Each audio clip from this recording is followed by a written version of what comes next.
Hello, everybody. I'm George from Ireland. Well, thank you for coming back to my channel. Hi, it's George from Ireland. Thanks for coming back to my channel. Talk about Russia military recruitment. So Russia, a couple of years ago, was recruiting about 30,000 troops a month on average, about 95% of them male. Now, they had their two call-ups per annum. There's the March one, about 125,000 troops called up, and about 125,000 troops also called up in September. That's standard. Do your 1 year military training, and that's it, and then leave, but could be recalled for refresher courses for like the next 10 years. Now, people could defer that by going to university, even going to university abroad. Some people were ruled permanently medically unfit for medical service. I mean, I know some Ruskies were sort of fighting fit. I went to university with several Russians. None of them did their military service, not one of them, because they just bribed a doctor to get out of it. It was sort of grossly unfair like that. And so it's a totally unequal society. For all you idealistic leftists who think that Putin is somehow continuing communism in the economic sense, no, he's definitely not. So obviously some months the recruitment was much lower, but it averaged out sort of 30,000 over a year. Then there are people volunteering, signing these contracts with the big bonuses. Remember, Russia's got 85 federal subjects, like autonomous oblasts or regions or whatever. And the joining bonus was according to which one it was. The Moscow one, it was sky high, partly because Moscow is richer and Muscovites are the least likely to volunteer. In some, in some oblasts, like $10,000 is a life-changing amount of money. It had to be sort of about 5 times higher than that in Moscow. And obviously people were coerced to join. People in prison is -20. They turn the heating off until you sign a contract, or it was not quite coerced. You're serving a 25-year sentence. If you join now, do 1 month, so 1 year of fighting, and then you're free. But some of the guys who volunteered or conscripted just weren't allowed out. They fought and fought and fought for years. This guy's convicted of rape and murder, and he's getting sent home after a year. I courageously volunteered, and I'm not. That's unfair. And sometimes no leave for years. Okay. Anyway, so just viewing them as expendable. And a Russian friend who said the thing is, in Russia, human life has got no value whatsoever. Certainly it doesn't to Putin, even the lives of his own people. But Russia's finding it impossible to sustain this tempo. They said they've got 140 million people. I mean, they lied and came us a bit higher. Partly they claim some of the Ukrainians they're illegally occupying, and some of the children they kidnapped, they claim those. But they lie about every single datum, so presumably this one about as well. Plus, they got this demographic death spiral. I know it's bad in Western countries. It's worse in Russia than even most of those, despite boosting the birth rate, being of one of Putin's cardinal policies. He's not achieved it in 27 years. Even if he did achieve his target, it would still be below replacement fertility. It's still below 2.1%. Population would still fall, only not as fast. So those they could coerce in prison to join. They've mostly joined.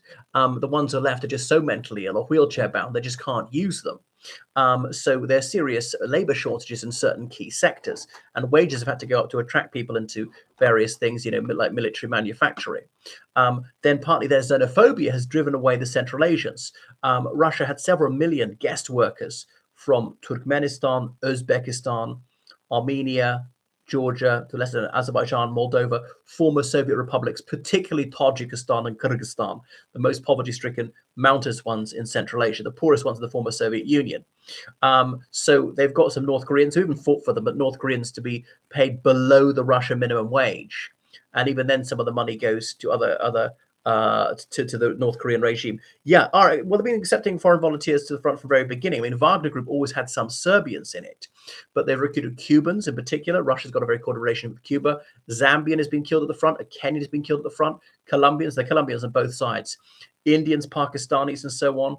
Nepalese, and some of them came over to study, were caught with cannabis, or maybe had it planted to them, and told you can serve 10 years, you can join the military, whatever. Or Syrians and others who came over, sometimes willingly, sometimes they're duped, sometimes they'll get a construction job or a security guarding job, or you join the military, but you'll serve in the rear. You just be loading, unloading trucks, something like that. But they will lie to them. They won't pay the salaries they're told. They will take their passport off them. They're told they get citizenship. It's not. I mean, if I was one of Putin's advisors and I could shape the policy, this is what I do. Say, if you join the Russian army, you will get Russian citizenship straight away. We'll take your photo and we'll have a passport ready for you. If you sign the contract, the passport is yours. That's it. Now, because Russian citizenship is very attractive to people from places like Tajikistan, Kyrgyzstan, Uzbekistan, it was the colonial metropole for them for centuries. This is a richer country than they're in, so they like that. Otherwise, Russian citizenship takes about 10 years to obtain, is very expensive, have to have flawless Russian. I've heard of one Uzbek accountant who got it. It's very, very difficult for them to get. So people from the less economically developed countries are sometimes volunteering. But I mean, Narendra Modi managed to secure the release of about 100 of them, because in Russia's at a million-strong army, 100 more soldiers doesn't make any serious difference. But having amicable relations with India does make a difference. And indeed, people have been duped into working in factories, particularly women from countries like South Africa, working with dangerous chemicals, very long hours, making drones. If you do the slightest thing wrong, your salary is docked. So, and obviously people are getting wise to this. It's more difficult to trick foreigners into joining. Ukraine is losing by any measure. Well, Ukraine is being driven back. Okay, but it's something like 15 meters a day. That's 15 meters a day. It's the slowest advance ever. If you look back to the First World War, the trenches, is even slower than that. And so Putin hasn't been managed to have a breakthrough, even when they had something a bit of a breakthrough several months ago. Like I said, they weren't really able to exploit it because they don't have enough tanks and so on. Goodness. So yeah, I mean, obviously Ukraine is suffering serious losses too. These are just sustainable for the Russians, are just throwing their lives away in meat attacks. Often those who are just given a few days of training, by laws maybe a month minimum, really substandard equipment, rations or whatever, and that just regard them as runts, launch a diversionary attack. And that's to distract the enemy, and then the main thrust goes in elsewhere, or to identify the Ukrainian positions, which they can then hit and so on, not treating their wounded soldiers, so being completely callous about it. So they need 30,000 new soldiers to replace the losses, and they're not getting them now. So rather than have, in September 2022, that's when they launched this extraordinary call-up. And it was just after Ukraine's counteroffensive, just time of the death of the Queen, and it should have got a lot more media attention if it wasn't for the Queen's death, much faster than anything Russia imagined. And so Putin didn't think the war was going to be over in 10 days, and that's why he called that, and then called up tens of thousands of men. Other guys fled. They ran for the borders. Flights to Istanbul going for 10 times the usual cost. People were waiting in their cars for days to cross the border into Georgia. So with their internal passport, they can go to a lot of former Soviet countries like Armenia, like Kazakhstan, wherever. They can set up to 90 days. And if they can say 90 days in Kazakhstan, go to Kyrgyzstan for 90 days, and Azerbaijan for 90 days, and Georgia for 90 days, and just don't return so you won't be called up. But anyway, that died down after about a month, and Putin really doesn't want to have to do that. So they're trying to be as discreet as possible, not to panic people, not to provoke demonstrations or anything like that, but conscripting more men because they can't get the volunteers. They've slashed the recruitment bonuses because they just can't afford them anymore. The economy is being squeezed. The sanctions are finally having an effect, and they're lucrative jobs, in civilian jobs. So why wouldn't need to join for money? One thing is that obviously there's inflation. So people want money more. People realize that volunteering is little more than a death sentence. But when they're losing roughly 30,000 troops a month, about 1,000 a day, that doesn't mean all killed. Only about a quarter of that's killed, and the rest wounded, 750 wounded. Some of them are invalided out. That's it. They're double amputees. They are brain damaged, something like that. They're blinded or whatever. They are paralyzed from the neck down.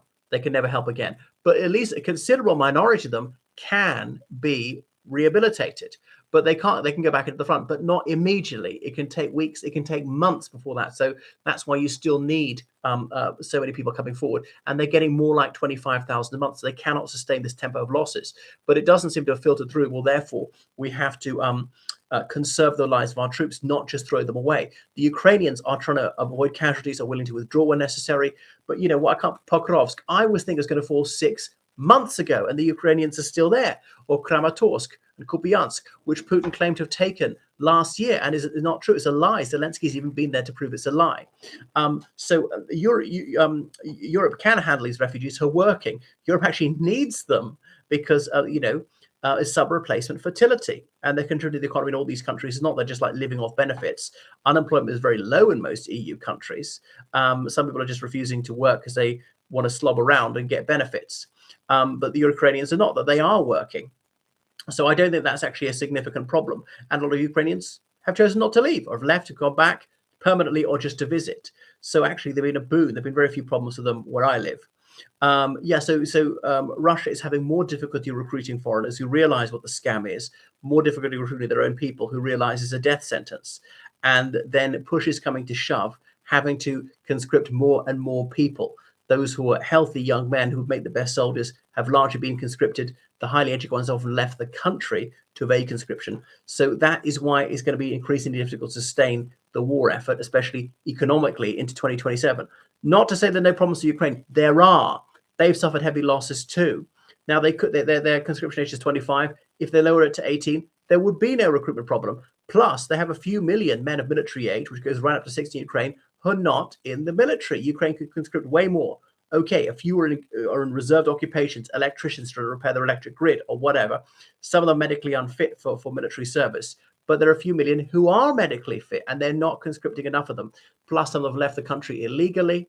And European Union countries, the allies, should say, Ukrainian men of military age, you've got to go back. You're going to fight unless you give an exemption to the Ukrainian government, either to fight or to work in the war economy, to drive a bus, to work in a coal mine, anything, to be a farmer, whatever it is.